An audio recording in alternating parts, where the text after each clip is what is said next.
Hi, everybody.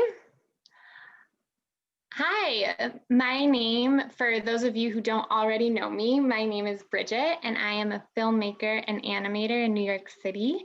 And this is the very last of 4 classes where we have been learning all about how to create our own stop motion animation from home. And so, we've gone over a lot of stuff so far. We've learned how to create our kind of animation station using things from our house like boxes and books. We learned how to write a story with our family. We learned how to create puppets and props and sets, and then how to animate them. And we've learned a lot of tools and techniques for animation. So I hope that everybody has been able to explore animating. Maybe you've already started animating your story. I hope that everybody has an idea and they know the direction that they want to go and they're working toward a final film. Today, we are going to cap it all off by learning how to put it all together. So we do have a lot to learn today. So please bear with me. And I am going to be teaching you today using the app that we've all already downloaded. But before we get started, I want you to know that the things I'm going to teach you today are applicable no matter what software you're using, kind of no matter what your style is. So I'm hoping that today's lesson will be universal and you'll be able to take it with you to a lot of different places. That being said, we're going to start off our day by learning about the production process, kind of a very zoomed out view of what film production looks like. And then we're going to dive into learning about editing.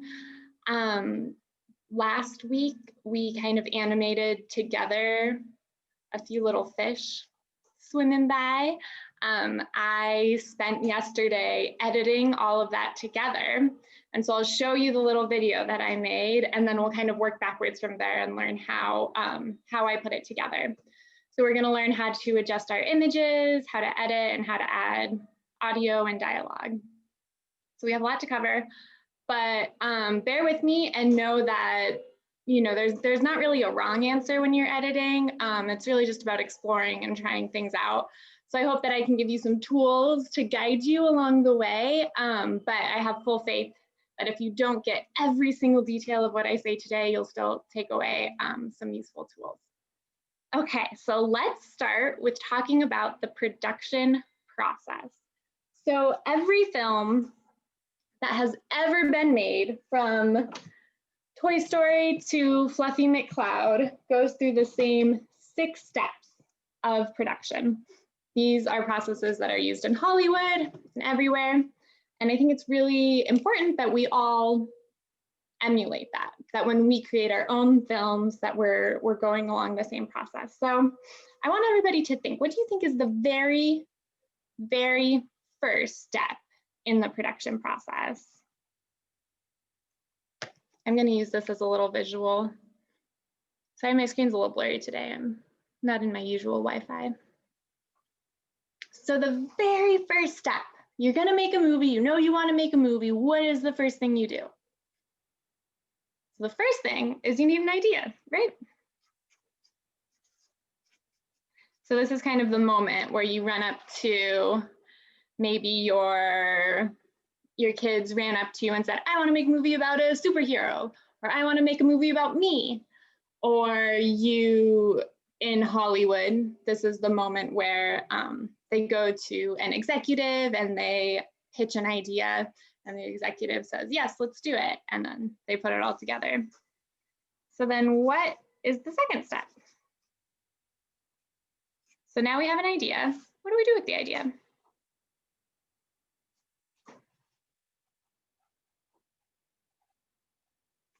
So we write it, right? We're going to write it. We're probably going to rewrite it. We're going to have a few different drafts of our script, or in our case, we were doing a character design and beginning, middle, and end. And a storyboard, that's a really great place for a storyboard. So we've already done steps 1 and 2, right? So we're well on our way. So then what is the third step in production? So we have our idea, we know what direction we're going, we have the whole storyboard. So what do we do? So the next step is called pre-production. So for you all, this included making your puppets, making your sets. It also includes setting everything up, right? Finding the right angle, seeing how high your books need to be, getting the lighting right, all of that fits into pre-production.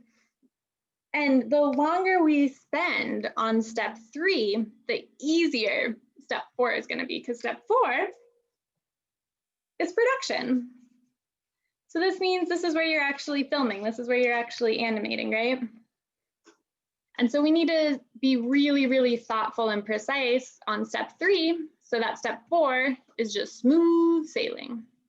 So if you think about a live action film, the pre-production phase is a lot of, you cast your characters, you cast your actors, you find your locations of where you're going to film, you get your crew together, you make sure food is on the way for the long days of filming. But for animation, it's kind of more fun, I think, because the pre-production phase is really just making things, which is, I think, my favorite thing to do. So after production, so we've filmed all of this stuff, we have all of these chunks of film, chunks of animation that we've made. And then what do we do? So the 5th step is called post-production, and this is what we're going to learn about today. So post-production, pre-production is what we do before we go into production. Post-production is what we do afterwards. So this is editing. This is adding our sound, adding our audio, cutting things together, putting it all of our finishing touches, making sure, it's bright enough, making sure the colors pop, putting our credits in, our titles in, all of that stuff is in post-production. And we're going to learn about hopefully all of it today. And then the very last step is something I'm really excited to talk to you all about. So now you have this finished, beautiful product, then what? So the 6th step is called distribution. I'm sorry, I know everything's backwards, but I hope it works as a visual. So the 6th step is distribution. So typically, when we think of distribution, we think of Hollywood, right? They send their films to movie theaters, they send their film to Netflix, and that's how it gets distributed. But I really want to encourage you all to take that step really seriously and think through, where is your film going to go after you make it? Are you going to set up a space in your home like a movie theater and watch it all together? Are you going to send it to friends and family? Are you going to send it to all of your neighbors? Are you going to put it on a website like YouTube? I really want you to think about, where do you want your film to go? Who do you want to share it with? Because I think distribution is a really important part of the filmmaking process. And I think sometimes when we make films at home, we don't take that step seriously, but I think we should, because it's your art and it's another way that we can connect.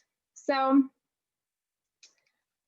we've got our idea, we write, we go into pre-production where we make everything, we animate, we edit it all together, and then we distribute it. So in these 4 classes, we're already to step 5. So that's really exciting. You all should be so, so proud of yourselves that you've already done some really, really amazing work. Okay, so I want to show you all a little, we're going to move into talking about the editing process. So there's a lot that goes into post-production, right? We've talked about it all. And I'm going to show you all how to do everything. But I really want us to think seriously about sound. I want us to think about, how can we use sound in a way that will make our film the most effective it can be? So maybe this is music, maybe it's sound effects, maybe it's dialogue, maybe it's all 3. But I want to show you all a little video that I think exemplifies the importance of sound effects. So the film I'm going to show you is a film by an artist named Gildies. And he is a really, really great stop motion animator. Look him up on YouTube. He has crazy great animation on there. He works mainly with clay. And the film I'm going to show you is about 1.5 minutes long. And as we're watching, I want you to think, if there weren't any sound effects, would this film be the same? Would it be as effective? Would it be as exciting if there was no sound? All right, so Hara, I think we can play that first film, the clay magic film.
So I hope you're able to hear all of his great sound effects.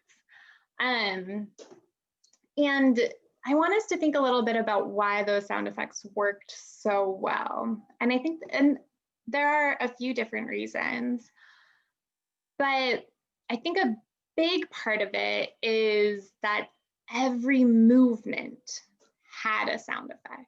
Every time the clay touched another piece of clay, every time the clay moved, every time it was squished or long, every time it bumped on the table, every single moment of action had its own sound effect. And I think that that's really important for this film. Another thing that I think was really effective was that the sound effect kind of told you what texture that clay was supposed to have in that moment, right? We know clay doesn't really make a clink sound like glass, and yet when they were in their little discs and they knocked together, it made kind of like a clinking glass sound.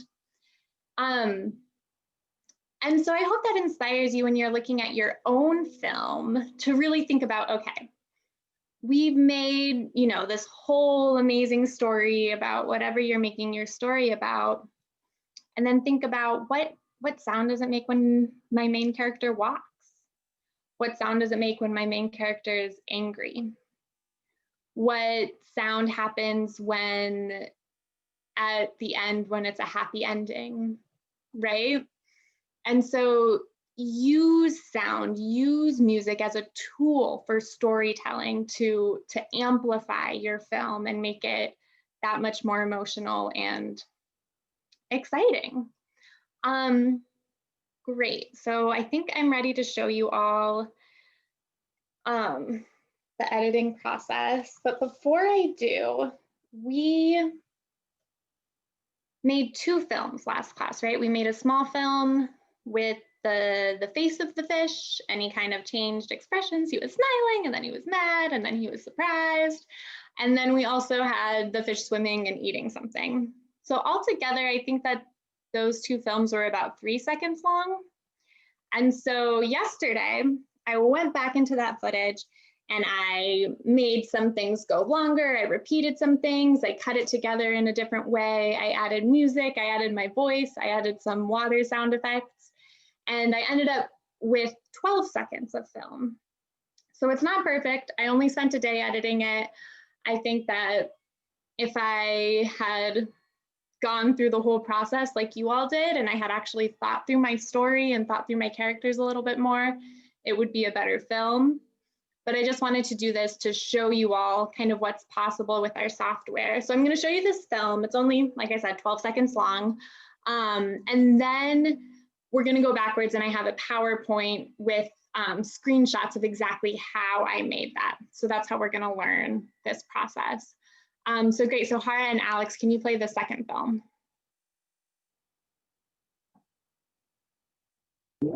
Good morning. I'm so hungry. Where's the food?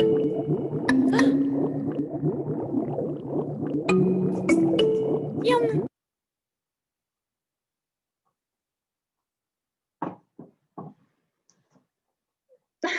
So that was it. That's what I did. Like I said, I think, you know, if I spent a little more time on it or thought it through a little bit more, it would have been even better. But I wanted to show you that even with just a little bit of film, you can really manipulate it to make a tiny story. You know, the story was he woke up, he was hungry, and then he found food. That's the story. So we're going to go backwards. So I'm going to share my screen. And we are going to learn 3 different steps of editing. They are image. So this is where we're going to make our image better. Editing. And when I say editing, I mean literally cutting things out and placing them together to, you know, placing them in a different order. And then we're going to learn audio. So those are the 3 things that we're going to learn. And you can do all of this with the app that you've already downloaded. All of this is in Stop Motion Studio. If you are a pro and you already know how to use iMovie, or you use Premiere or Final Cut or whatever, you can export your film and then put it into those softwares and just edit like normal. If you want to learn how to do those other softwares, this is a great way to start by just exporting it and playing around with those softwares. But you don't have to do any of that. You can really create everything just with Stop Motion Studio. So let's start with image. So here we are. These are all the films that we have all made together. You know this screen. This is your home screen. So you just click on whichever movie we're working with. And here we are. And so, like we already know, when you tap on a frame, you get a lot of options. So we're going to go through those options today. So we're going to tap on this frame. And my problem was I filmed everything upside down, right?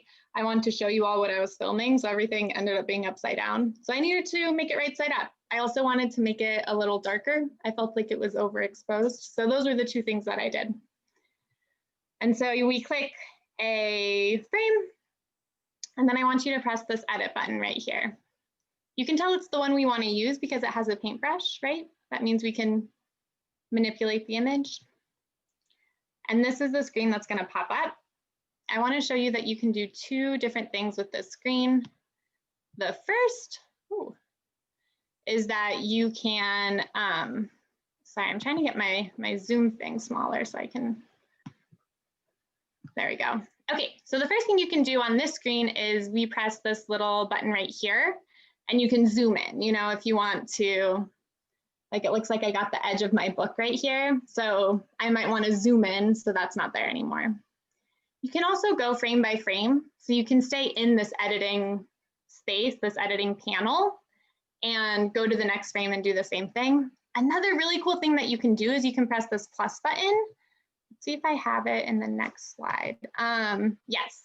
And you can add text, shape, drawing, background. So this is a great place if you want to put credits, if you want to put the title of your film, if you want to draw over it. But I want you to remember that each frame is 1/12 of a second. So if you're gonna have text, make sure to repeat the text for multiple frames, right? So that the audience has time to read it. Okay, and so then if you click this edit button up here, now we're into the image. So we can rotate it down here. You know, this button I think flips it. This flips it horizontally or vertically. And this button adjusts the color, this one adjusts the brightness, right? So this is another place that you can play around and make sure that everything is exactly what you want. I obviously had to turn everything upside down. Unfortunately, I haven't figured out how to apply a setting to multiple frames, so I just had to do it one by one. But maybe you all will figure out how to do that, and then you'll get to teach me. But for the most part, anything that you want to do to manipulate the image is right here in this editing tab. And that's it. All right, so now let's move on to editing. So when I say editing, like we said, I really mean just putting things in a different order, maybe deleting frames, right? Something like that. Everybody has their own style. Me, I usually like to edit everything first and then adjust the image and add the audio.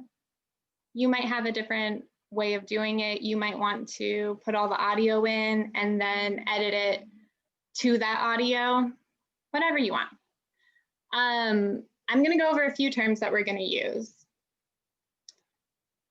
This down here where we see all of our frames, I'm going to call this the timeline.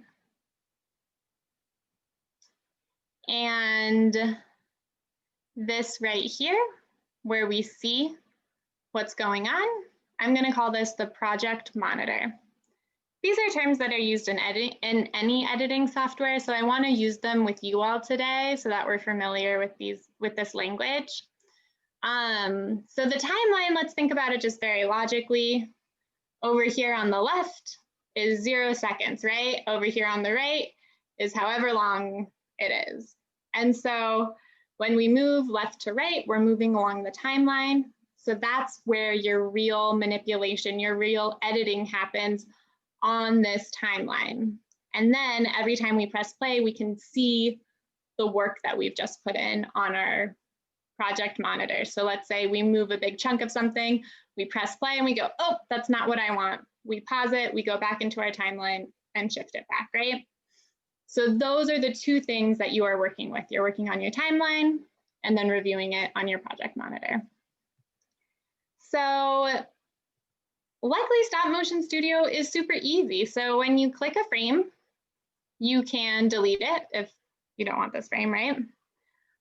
If you want this frame to last a little bit longer, then you press copy, paste, and then you can continue to paste it however long you want. If you want to move it, you would press cut, and then you drag the timeline along until the frame that you want to insert it in, and then you press play or you press paste, right? So it's very similar to editing a Word document, similar to editing, anything else that you've done before, right? It's just a copy and a paste. Very simple. Another button I want to point out is the select button. If you hit the select button and then scroll your timeline, it will highlight multiple frames blue so that you can move a larger chunk at a time. For me, I shot in 2 different projects. I had one project was my face and one project was the fish. And I wanted those things to get together. So I selected and I highlighted every frame in my face project. And then I pressed this arrow button. I went back to my main page. I clicked on my fish body. and then I pasted it. So you can take things from one project to another project, no problem. And so then I pasted them here, and then I was ready to keep going. Great. Another button that I want to point out is this insert camera button. So if you're going along your timeline and you realize, oh, I wanted to add these pictures in the middle of this scene, or if you are animating and you realize you forgot something, but everything is set up, so you're like, okay, let's just, go back to this part of the scene and start taking pictures again, you can do that. So if you press this insert camera button, it literally inserts your camera between whatever 2 frames you are looking at. And then I could just start taking pictures again, and those pictures would be placed in between those frames. So that's another really useful tool. So I'm going to go over the tools that we've learned so far. We've learned insert camera, where we insert the camera into whichever scene. We've learned select, which selects multiple frames, and then we can move larger chunks along our timeline or into a different project. We've learned cut, that's how you move a frame. We've learned copy and paste, which is how you elongate a frame, right? Make it happen multiple times, so 1 frame lasts for a whole second. And those are all the things that we've learned. And then, of course, we learned a little bit about editing. Amazing. So now we are in our last little home stretch, and we are going to talk about audio. So Stop Motion Studio is set up in a really, really user-friendly way. So for audio, you can record while the film is playing. So I recommend, after you edit it together, play it a few times and decide with your family, decide with your kids, what do I want to say? Which sound effects do I want where? And really think it through, maybe even write it down, maybe even write at this frame, I want this sound effect, at this frame, I want that sound effect, right? Similar to Gildy's, the film we just watched, he had to think through every single sound, every single time the clay moved. And so think it through.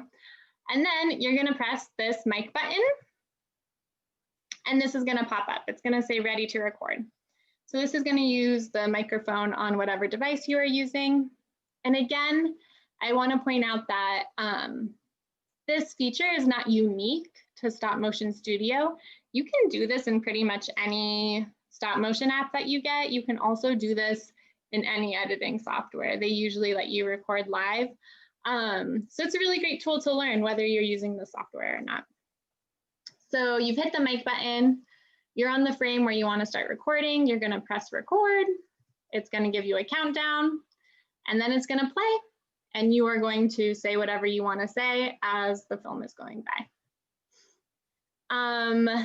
And there you have it. And so, of course, afterwards you could play it back, listen to it a few times, decide to re-record, whatever you'd like. But after you have finished recording, make sure you hit this done button because that's going to save it for you.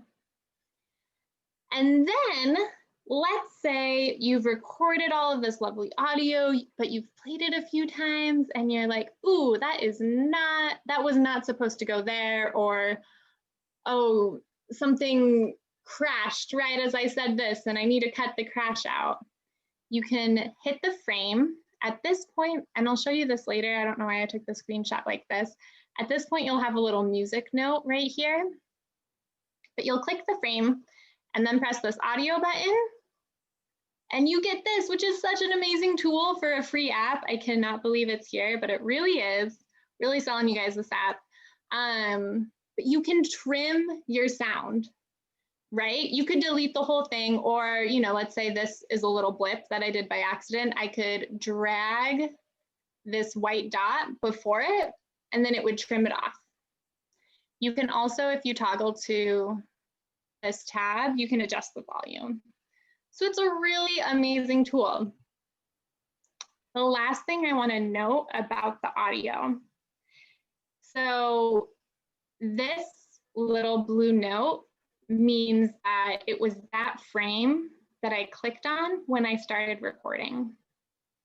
If I recorded all of the dialogue and I want music now, and so I'm going to record some music, if I click this same frame and hit record, it will delete my dialogue. And so a way around this is just to click the next frame and start recording, and then you'll hear the dialogue and the music. It's, you know, it's just a workaround with a little software glitch. But, you know, we remember that every frame is only a 1/12 of a second. So doing it on the next frame, it'll be fine. It'll kind of sound like the same thing. If you are feeling like you love this app and you want to buy the premium version of it, I think it's like $5. And if you do that, over here on this plus button, you can click it and you can actually add, they have a library of sound effects and they have a library of music that you can add. So if you feel like, you know, purchasing it, go for it. Okay, so we've made our film. We have adjusted the image, we have edited it, we have added the audio. Now what? So now we're gonna go back to our home screen. We're gonna select whichever film it was. For me, it was My Movie 6. Recommend everybody should label their films. I have not, which is a bad example. And then you're gonna press this little share icon and export movie, and it'll export it into an MOV file. Okay, I'm gonna stop sharing. Okay, so that was a lot. I hope that you were able to glean something from all of that information. I know that it was very technical, but all of those features that we went over, you know, we went over adjusting the image, we went over moving the frames around with copying and pasting and, you know, multiple selections. We went over adding the audio in a few different ways.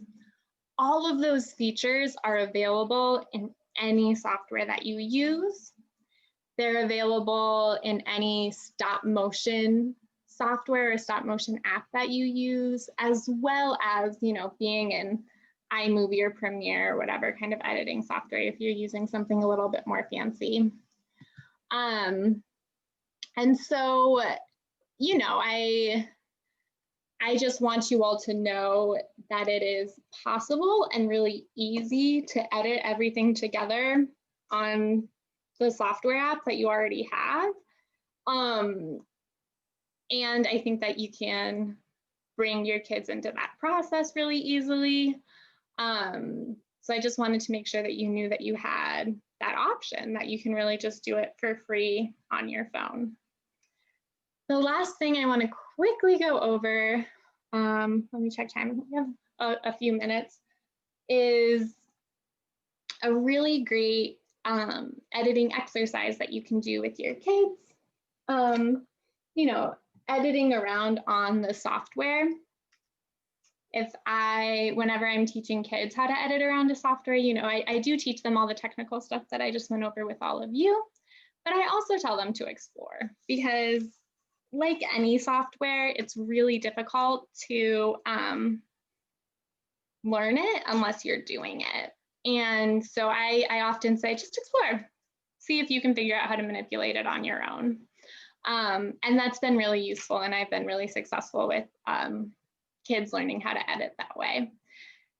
That being said, you can also, you know, animate a little activity, maybe a small animation activity. Like in the first class, we did an object growing and an object going fast and slow. Use that to edit. You know, it doesn't have as high of stakes if you do something wrong by accident, if you accidentally delete it or something. So use that and explore with one of those small activities. And then when you feel comfortable, you can go into your film and edit it. So we talked about storyboarding. I'm going to just review. We fold it first like a burrito, right? And then we fold it in half. And then we define all of our lines. And then we draw whatever our storyboard is, right? And so I recommend doing this with your kids. You can, I'm just gonna write 1, 2, 3, 4, 5, 6. So on each of these have a number. And then I recommend cutting them all into their squares. I just realized I don't have scissors with me, so I'm just gonna rip it really quickly. So we cut it all into their squares. And then you tell your family, your kids, you say, all right, here's your timeline. You have to line them all up one after another. And first I want you to do it all in order. So, you would line it up 1, 2, 3, and then over here is 4, right? And I want you to read it. So read it however you read a comic book. So this is what happens, and then this happens, then we see this, then we see this. And then I would say, all right, now you cannot do it in that order. So you have to switch it all up, move things around, delete things, and now read it back. And then do the same thing. Oh, well, this time we see, this time Gromit or Wallace falls into his pants first, and then we see Gromit being sad with his birthday card. And you can do this a few times, and it's a really, really great way to, first of all, get out of your own editing head and think about your story in a new way. But it's also a really great building block to being able to edit. And so if you have really small kids who want to be part of the editing process, but are maybe not super comfortable or super dexterous and aren't able to manipulate the film on the software very well, you can do it this way instead. So have them draw out their storyboard and then cut it up and say, all right, you're going to be the editor, and they'll physically edit everything together, and then you'll replicate that in the software. So that's a really useful tool for teaching smaller kids how to edit. Okay, and I really want to leave time for questions, and I know we have to leave 10 minutes early. So I'm just going to quickly review what we've learned today, and then I'll open up the floor for questions. So we learned all about the production process, which you all are pretty much all the way through, which is really exciting. We talked a lot about distribution and making sure that whatever film you make, you have an audience in mind. Then we watched a really cool film about clay, and we learned a little bit about sound effects and why they can be really useful. And then we went into the crazy editing process on the Stop Motion Studio app. We learned how to manipulate the image with the edit tool. We learned how to put things in a different order using copy and paste. And then we learned how to add all of our audio in. And then we learned a little exercise for our friends who are maybe not able to edit on a software yet. And I think that's everything we went over. It feels like a lot. But again, I just want to really encourage you guys to explore on your own. Like I said, it's the best way to learn how to edit is to edit.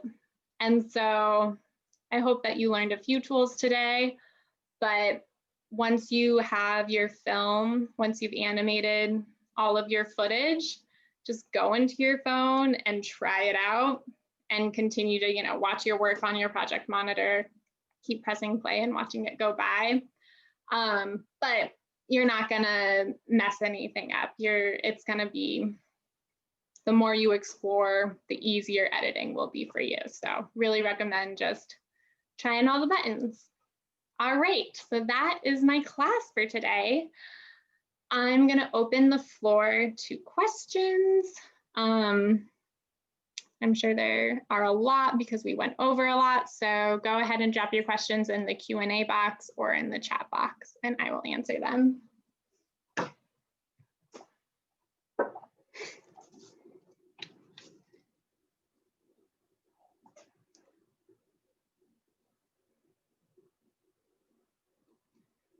And if we don't have any questions right away, I have a few frequently asked questions that I'll go over. So a big frequently asked question from kids that I get is, how do I put my name on this? How do I do credits? And so we talked about, that little button and I think the editing panel where you can add text. Great, easy way to add credits. But a better way, in my opinion, to add credits is to animate them. So there's a lot of different ways that you can do it. I encourage you to get creative. You could do something like getting a lot of pebbles and animating the pebbles spelling out everybody's name. You could simply write all of the letters of your name in bubble letters or in thick letters and then cut them out and then animate them kind of, swirling around and then becoming in order. I've done a lot of really crazy things. I've done a lot of name animation with food. So, taking a bunch of rice and animating your name in it, taking pasta and animating your name, candy, which all of that is very fun to do. If your kids are just learning how to write and just barely learning how to write their name, I like to cut out circles, colorful circles, and have them write each of their letters on a circle and then animating those circles together. So that's a really great way to do it. And it also gets you a little more familiar with the spelling of your name. And you can do the same thing with the title of your film. Another good idea.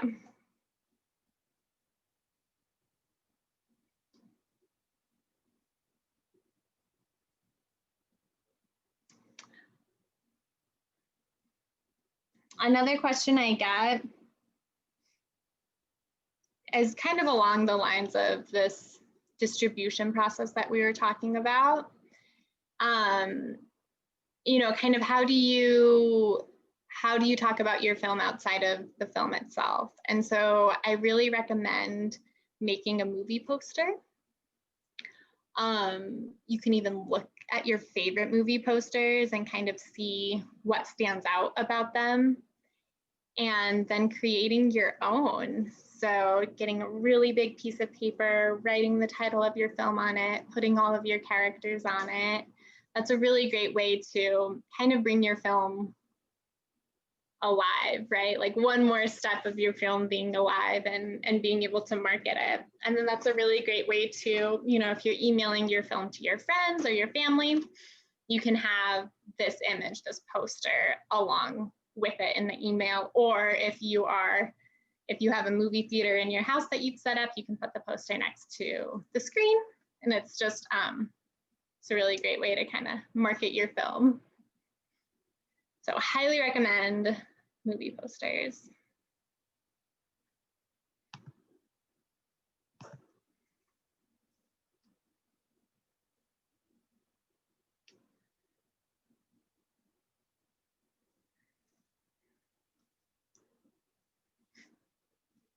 So I know we talked a lot, I think the second class, about dialogue, right? Whether or not your family should write a script, whether or not each of the characters should be able to talk. Now that you know the editing process, and I'm sure you've explored a little bit with animation, so you know how much work it takes, I think you'll better be able to assess what your family can handle and whether or not they can handle using dialogue.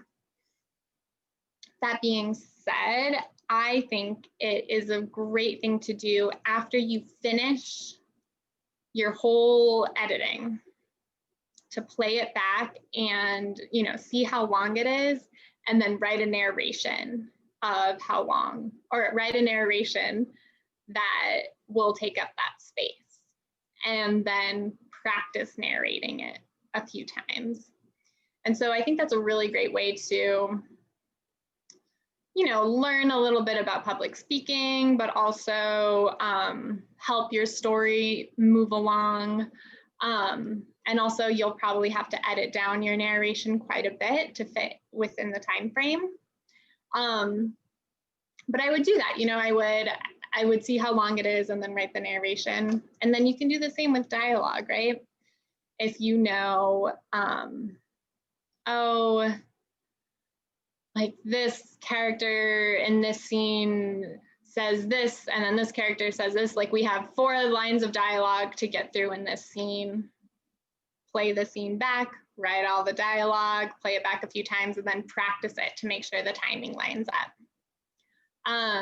That being said, another strategy is you could record your dialogue before you animate. So you record your whole script, your whole narration, whatever you've decided to do, and then you can import it into Stop Motion Studio and then use that to animate with, so that you know how long your animation has to be to match up with the dialogue. That's just one idea. A lot of professional animators use that method to animate with, especially when they're animating a mouth movement. I think that this is a really great thing to do with kids. It helps you learn how long your animation needs to be. But it's not necessary, you know? I think that it's one strategy you can use if your kids really, really want to put dialogue in. You can say, all right, we're gonna put dialogue in, let's record it first and then animate to it. I think it requires a little bit more of a mastery of the software to know exactly how to manipulate the camera so you know what to film to match up with which dialogue. But it's an option, so you can explore that. But if not, and you still want to do dialogue, just practice. That's my biggest recommendation. Keep watching it back and keep practicing. All right, we have about 3 more minutes before I have to let you go. So are there any other questions?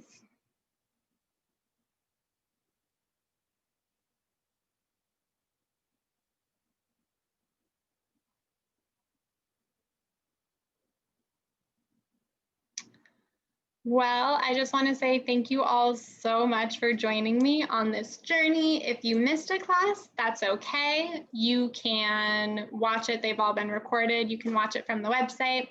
Also, you know, watch this class again and again to review all of those buttons that we went over. And when you finish your film, please, please, please upload it to the website. I would love to see what you've all made together. It would be the greatest joy to see what you've made. And, you know, don't just upload your film. I would love if you could also upload, you know, pictures of your storyboard or pictures of your characters that you've made, the puppets and sets that you've made, really anything that you've done. It would be really cool to see it all and then kind of look at the whole process that you've been through. I think you all know what link to upload it on the website. I think it's like children's voices. And yeah, thank you all so much for joining me. Are there any questions? You have about 1 minute, just in case. Let me make sure I didn't miss any questions. Nope.